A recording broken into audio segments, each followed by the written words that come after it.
A B C D E, A B C D E, F I J K L, L L L, love love love. मेरे तो L लग गए समझे मेरे तो L लग गए। हेलो ये दोस्तों, मैं हूं सुनील दिनशेखर वीडियो के साथ हाजिर हूं। ये वीडियो भाई सना अमजद का, जो कि पाकिस्तान में अल्ताफ हुसैन ने संसद में उनके पार्लियामेंट में खड़े होकर बोला इंडिया चांद पे पहुंच गया है और हमारे बच्चे गटर में गिर के मर रहे हैं। बट वैसे तुम गटर में गिर के मरने लायक हो, लेकिन तुम्हारे बच्चे, अफसोस है, बच्चे को नहीं मरना चाहिए बच्चों को। बट उस पर देखते हैं पाकिस्तान की पब्लिक क्या बोलती है, क्योंकि अब इनका नया गाना आने वाला है और नए तरीके से नए करना पड़ेगा। तो शुरू करते हैं वीडियो, लेकिन वीडियो शुरू करने से पहले वीडियो को लाइक कर लें, चैनल को सब्सक्राइब करने, बेल आइकन दबाना ना भूलें ऐसी और वीडियो देखने के लिए, साथ के साथ पहनने के लिए। तो शुरू करते हैं वीडियो बिना किसी देरी के, चलते हैं पाकिस्तान और देखते हैं इन जाहिलों की, पढ़े लिखे जाहिलों की जहालत किस प्रकार कैसे दिखती है। शुरू करते हैं वीडियो। क्या नाम है आपका? जी हारून शाह। हारून, क्या करते हैं आप? मैं जॉब करता हूँ प्राइवेट, क्या जॉब कर रहे हैं? इलेक्ट्रॉनिक्स इंडस्ट्री में। जबरदस्त। आपको पता है MQMP के एक रुकन है सैयद मुस्तफ़ा कमाल, उन्होंने आज नेशनल असेंबली में खड़े होकर भारत की तारीफ करते हुए कहा है कि भारत चांद पर पहुंच गया है और पाकिस्तान का ये आलम है कि पाकिस्तान के बच्चे जो हैं गटरों में गिरकर मर रहे हैं। उन्होंने कहा कि हमारी जो यूनिवर्सिटीज़ हैं वो बेरोजगार नौजवान पैदा किए जा रहे हैं, जबकि अगर हम हमसाए मुल्क भारत में देखें तो उनकी जो ग्लोबल टॉप कंपनीज हैं 25, उनके CEOs जो हैं वो इंडियंस हैं। क्या कहना चाहेंगे कि वाकई में इंडिया इतनी तरक्की कर गया है कि पाकिस्तान के जो सियासतदान है, पाकिस्तान के जो रहनुमा है, वो कौमी असम्बली में खड़े होकर आज इंडिया की तारीफ कर रहे हैं? जी बेसिकली जो जहाँ तक इंडिया की बात है तो ऑफ कोर्स इंडिया और पाकिस्तान में मेन फ़र्क क्या है जो हमें पाकिस्तान को आज ये मजबूर कर रहा है कि हमारा एक सियासी रहनुमा वहाँ पे बैठ के असम्बली में बैठ के बात कर रहा है। और ये बात किसी तरीके से सच भी है किसी हद तक। उसकी मेन वजह यह है कि एटलीस्ट इंडिया में जो भी है एक पॉलिटिकल स्टेबिलिटी है, तो पॉलिटिकल स्टेबिलिटी किसी भी मुल्क के लिए बहुत ज़्यादा इंपॉर्टेंट होती है।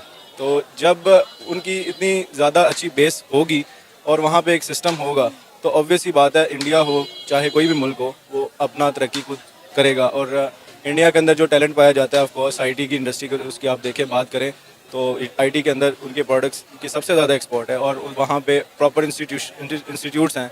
यहाँ पे पाकिस्तान के अंदर भी काफ़ी ज़्यादा काम किया गया इस बारे में, बट यहाँ पे मसला सबसे ज़्यादा ये है कि यहाँ पे कंसिस्टेंसी नहीं पाई जाती। जहाँ पे कंसिस्टेंसी नहीं ना होती, अब यहाँ पे एक गवर्नमेंट का प्रोजेक्ट शुरू होता है, वो 4 साल चलता है, नई गवर्नमेंट आती है, वो वही अपना टेन्योर पूरा नहीं करती और बेसिकली सारी चीज़ें at the end of the day government के साथ ही इंटरलिंक्ड हो जाती हैं।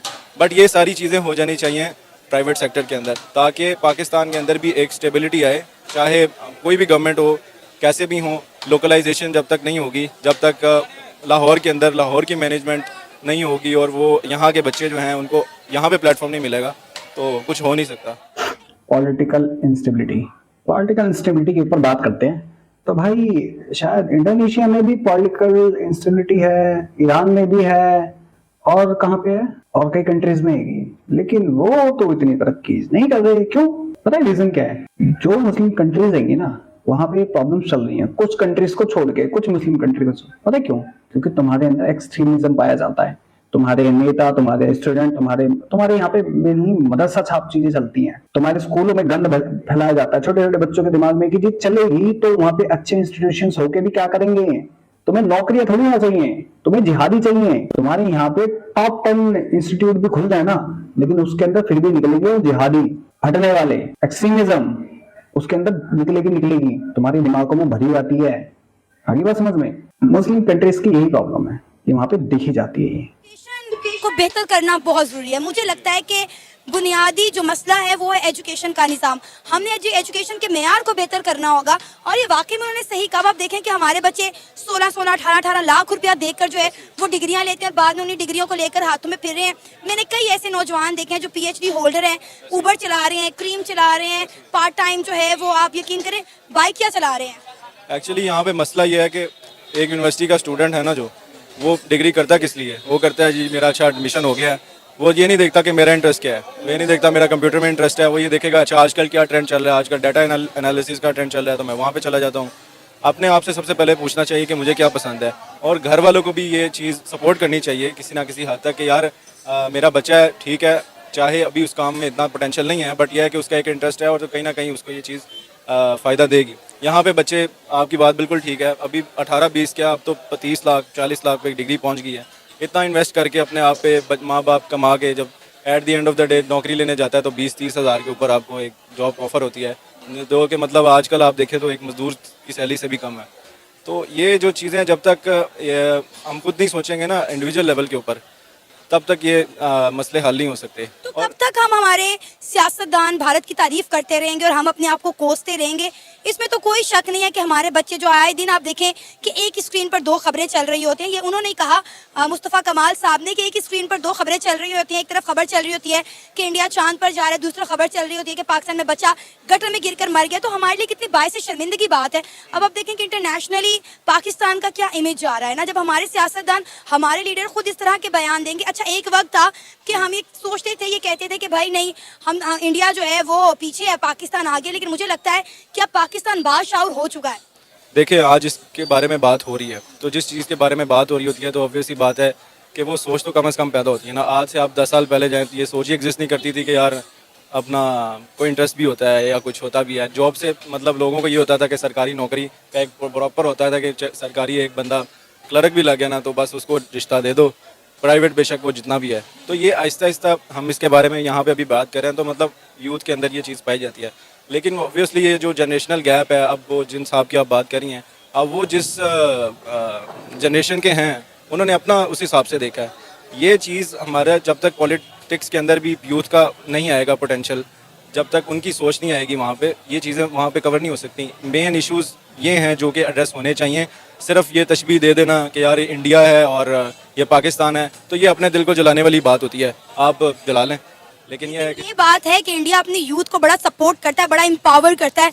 हमने देखा जिस तरह वो अपने यूथ को जो स्कॉलरशिप देते हैं, उन्हें स्किल्स सिखाते हैं। आपको याद होगा जब इंडिया ने चंद्रयान 3 मिशन लॉन्च किया तो उनके छोटे छोटे बच्चों को फिंगर टिप से पता था ये मिशन में क्या क्या चीज़ें हो रही हैं और ये किस तरह लॉन्च किया गया है। अभी आप यहाँ पे किसी बच्चे को पूछ लें कि स्पार्को क्या है, स्पेस साइंस के डिपार्टमेंट के में चले जाएं, वहाँ जाके उनसे पूछ लें इसरो स्पार्को क्या, उनको भी पता नहीं होगा। बिल्कुल ऐसे, आपकी बात बिल्कुल ठीक है। बेसिकली वहीं पे आके मसला बनता है कि अब एक चीज़ है, मैं एरोस्पेस इंजीनियरिंग की बात कर लेता हूँ। पाकिस्तान के अंदर आप कोई बच्चा कर भी ले तो यहाँ पे क्या कर सकता है, बजट ही नहीं हमारे होते। हमारे अभी यहाँ खाने के लाले पड़े हैं, आपको देख ले, यहाँ पे रोटी की कीमत होती है तो अपना किस तरह से मसले आ जाते हैं। तो ये है कि जब तक आपका पेट नहीं बढ़ेगा, लोगों का ज़रूरियात ख्वाहिशात पूरी नहीं होंगी, तब तक इंसान अपनी क्या अब सोचेगा कि यार मैंने ये करना है या ये नहीं करना। एक चीज, पहली बात, यहाँ के बच्चों का फिंगर टिप पे याद तो रहता सुना, लेकिन कभी सोचा तुमने कि वहां के बच्चों का फिंगर टिप पे क्या याद रहता है? जिहाद, फटना। हमारे यहाँ पे 165 बम है, हमारे बच्चों को फिंगर टिप पे ये याद रहता है। तो वो एरोस्पेस इंजीनियर क्या खाक बनेंगे जिनके दिमागों में ये चीज पहले से डाली जाए, इनके कानों में कलमे की जगह डाला जाए तुम्हारे पास 165 एटम बम है, एटमी मुल्क हैं। कभी इंडिया जाने का मौका मिले तो जाओगे? जाऊंगा, वहाँ पे एक एक को मार के आऊंगा। हमारे पास 165 बम है जो एक एक में उठा के इंडिया को मारूं। हाँ, तो क्या आएगा उनके दिमागों में? फिंगर टिप पे वो उनको ये नहीं याद आएगा। फिंगर टिप पे उनको याद आएगा कि वहां पे कितने जनरल आए, कितने अमीर बने, कितने बम फटने वाले हैं, कितने इंडिया को मिटा देंगे, हिंदू काफिर है, हिंदुओं का रहने नहीं देना चाहिए। तो उनके दिमाग में क्या आएगा? वो काफिर है, हम मुसलमान हैं। मुझे उनसे इसलिए गुस्सा आता है, वो काफिर है। मुझे उनके सूल, ये जो तरीके कार है, पसंद नहीं है। उनकी वजह से हमारी आबादी बहुत ज्यादा खराब हो गई है। उनके ड्रामे देख के, उनकी ये चीजें देख के ये सब बंद हो जाए। इंडिया का पहले चीज नाम सुनते हुए दिमाग में गुस्सा आता है। अपनी यूथ को इतना सपोर्ट कर रहा है, उसकी मेन ये रीज़न ही ये है कि अपना उन्होंने जो है एक फोकस, एक प्लान के साथ चल रहे हैं और कंसिस्टेंट चल रहे हैं। अब मोदी जैसा भी है उसको मैं बहुत ज़्यादा कंडेम करता हूँ, बट उसकी एक बात ठीक है, वो ये कि वो एक आइडिया के साथ आया है और वो उसको एग्जीक्यूट कर रहा है। हमारे यहाँ पे भी आए थे लोग, आइडियाज़ लेके आए थे, लेकिन आपको पता है कि किस तरह के मसले मसाइल आए। ये बंदा पढ़ा लिखा है और इसके दिमाग में क्या चल रहा है? ओहो, मुसलमानों पे तशद्दुद करता है मोदी, तो कंडेम करता है इस पे। इसके दिमाग में यही चल रहा होगा। तो जब तुम लोगों के दिमाग में ये चलेंगे, गोबर घुसे रहेंगे, तो तुम लोग आगे नहीं नीचे जाओगे। इसे ट्रक के नीचे आके निकल लो, 72 रोडों के पास जाओगे सीधा, समझ गए? और फिर हम बैक टू स्क्वायर वहीं पे वापस आके खड़े हैं। तो सबसे पहले तो ये कोशिश करनी चाहिए कि अब हम कुछ ना कुछ इस मुल्क के बारे में सोच लें, क्योंकि आज नहीं ना तो 10 साल बाद वक्त ऐसा आ जाना है कि फिर सोचने का वक्त नहीं मिलना। फिर बस यही होगा कि आपने आपस में पड़े होंगे। ये हमने थोड़ी सी झलक देखी भी थी जब शहबाज शरीफ साहब की पहली हुकूमत आई थी। तो ये है कि ये जो है ना जहाँ तक आपने जहाँ से स्टेटमेंट शुरू की थी आपने, तो ठीक है, तशबीह हम देते हैं, हमें इस चीज़ को शर्म महसूस करनी चाहिए और इसको ज़रा थोड़ा सा कंस्ट्रक्टिव लेके और थोड़ा सा मोटिवेशन अपने अंदर पैदा करनी चाहिए कि अच्छा हम बात कर रहे हैं, फ्लोर पे बैठ के बात कर रहे हैं, लेकिन आगे प्लान भी देना, करना क्या, करने की कोई बात नहीं करता, सिर्फ मसले बता देते हैं, अच्छा इंडिया ये कर रहा है, ये कर रहा है, हम उसके मुकाबले में क्या करें। हमने भी किया ना मून मिशन लॉन्च चाइना के साथ मिलकर, जिसका मजाक बन के रह गया। देखो उसमें आपने मीम देखी होगी कि वो गैलेक्सी S24 की पिक्चर ज़्यादा अच्छी थी उस कैमरे की निस्बत। तो ये जो है ना, खैर से अच्छी बात है, वो कर रहे हैं किसी के साथ मिल के भी, ठीक है, बट ये है कि at the end of the day जब तक हम लोकलाइज ये चीज़ नहीं करेंगे ना और प्राइवेट सेक्टर को इसके अंदर इन्वॉल्व नहीं करेंगे, पाकिस्तान के अंदर ये बहुत ज़्यादा टैलेंट पाया जाता है। इवन हमारे यूनिवर्सिटी स्टूडेंट्स के अंदर बहुत पोटेंशियल था, उनको बहुत शौक था और बड़ी उन्होंने रिसर्च की, बट जब यहाँ पे उन्होंने देखा कि यार कुछ चीज़ ही नहीं है, सारे बाहर निकल गए जिसको मौका मिला। तो ये है कि एट द एंड इंसान है ना, हमने अपने इंटरेस्ट को तो फॉलो करना है, कुछ करना तो है, खाना पीना कमाना है। तो ये है कि कोशिश यही करनी चाहिए कि इन चीज़ों को लोकलाइज किया जाए, अपनी इंडस्ट्री को थोड़ा सा बूस्ट किया जाए, तो इंशाल्लाह ताला वक्त बदलते देर नहीं। इनके यूनिवर्सिटी के स्टूडेंट में बहुत पोटेंशियल है ना।